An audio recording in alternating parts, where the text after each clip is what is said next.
Fala galera, Ryu aqui, finalmente fazendo vídeo de Fire Force Enen no Shogotai, a terceira temporada desse anime que voltou bem diferente, mas finalmente eu consegui uma brecha para falar dele. Nesse mundo, a maior causa de mortes é por combustão espontânea, em que as pessoas se tornam criaturas chamadas de infernais, e para impedir que eles causem destruição e colocar eles para descansar, existem bombeiros especiais que lutam com eles usando poderes de fogo. É fogo contra fogo aqui. Mangá do criador de Soul Eater, se vocês já viram mesmo que um pouco, devem saber o estilo de história que ele escreve com uma comédia sem noção. Aqui é menos porra louca, mas ainda assim é bom. E nessa temporada é revelada a relação entre o Templo do Sol e os evangelistas que buscam tornar a Terra um Sol, recriando um grande cataclisma que teve no passado que destruiu boa parte do planeta e transformar a Terra em um Sol. E logo quando as divisões do Shogotai pareciam que iam se juntar para combater os evangelistas, a galera de Hobby Branco na verdade estava junto com a igreja, meio que agora eles que mandam na parada. E a Companhia 8, que é o grupo onde está o Shinra, que é o nosso protagonista, agora é alvo deles. O Leonardo Burns, o cara forte da primeira divisão, que resgatou o Shinra quando ele era uma criança, acaba ficando do lado dos evangelistas e o Capitão Obi é preso e está sob ameaça de virar um infernal. E também tem uma luta nessa primeira parte com uma evangelista que é uma Destroyer. Ela é especialista em lutar contra gente que tem habilidade de fogo. E a mina só fala em dinheiro.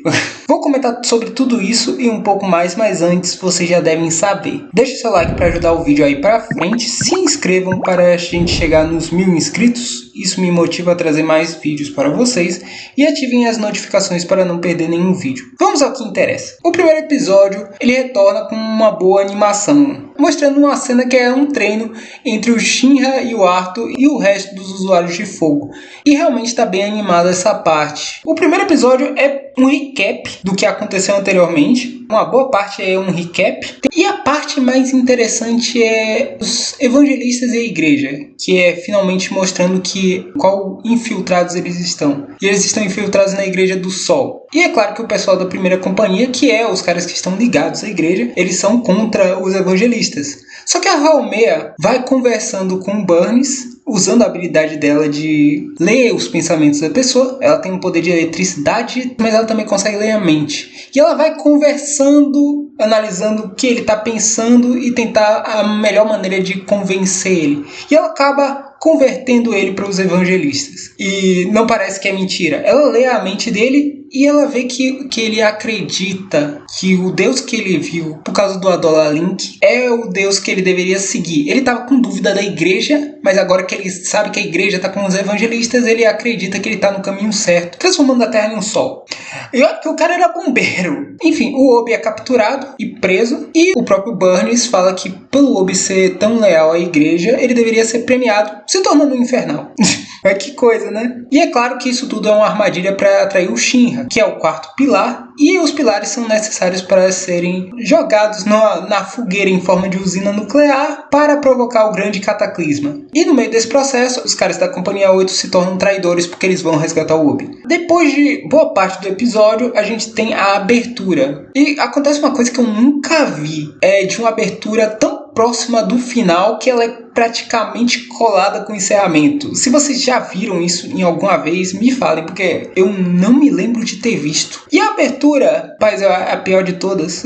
A música não é ruim, pelo menos eu não achei, mas comparado com todas as da primeira temporada, Mayday, Spark Again, não.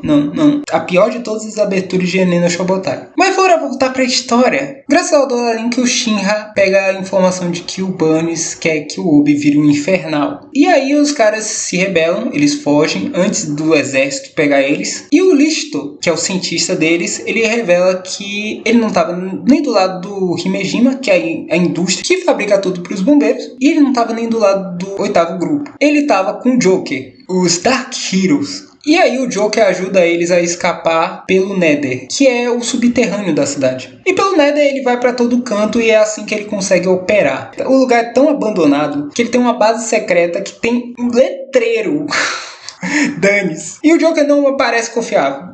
Eu gosto do Joker. Comecei a gostar mais do Joker depois que ele enfrentou o cara que... Pegava ele na porrada no passado. Depois dessa luta, eu gostei mais do Joker. Mas ele não tem cara de ser confiável mesmo, não. E ele fala que você não deveria confiar em ninguém mesmo.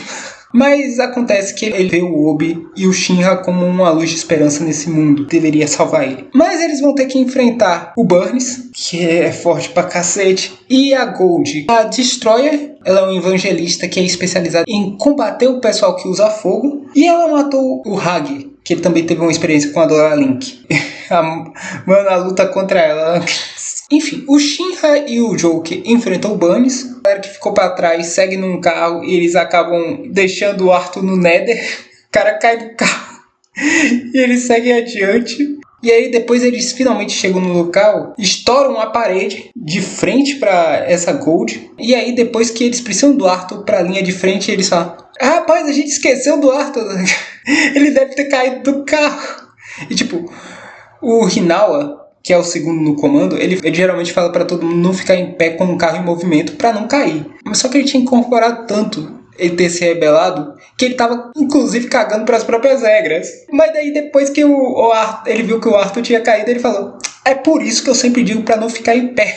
Não tem nem o Shinra nem o Arthur pra frontline, então a Tamaki assume. Então, bom, tá na hora dela mostrar pra que treinou, né? Só que essa luta é bem mais difícil do que parece por causa da Gold. Ela tem um poder de magnetismo e ela controla as balas do Hinawa e o Tekio da Maki. E o poder dela tá nessa luva de ouro que ela carrega. A ideia que o anime tenta colocar é: usando o calor, ela transforma essa luva em uma espécie de imã e ela controla todos os objetos de metais perto. E a Tamaki, ela não tem um poder de fogo como o Shinra. Então ela pede ao Vulcan que ele crie uma arma que aumente o poder dela. E realmente consegue fazer uma bola de fogo muito maior. Mas não funciona contra a Gold, que tem uma resistência de fogo absurda. Bom, e agora ferrou, né? Não pode usar as armas de metal e fogo não funciona contra ela. E ela começa a usar o Tekio contra a Tamaki. A Tamaki tem a piada de do nada acontecer alguma cena de fanservice com ela. É do mais absoluto nada, de maneiras extremamente absurdas. Quando ela ia ser atacada pelo Tekio, o próprio poder de metal da Gold aciona no cinto dela, puxa o cinto e ela acaba desviando do gol.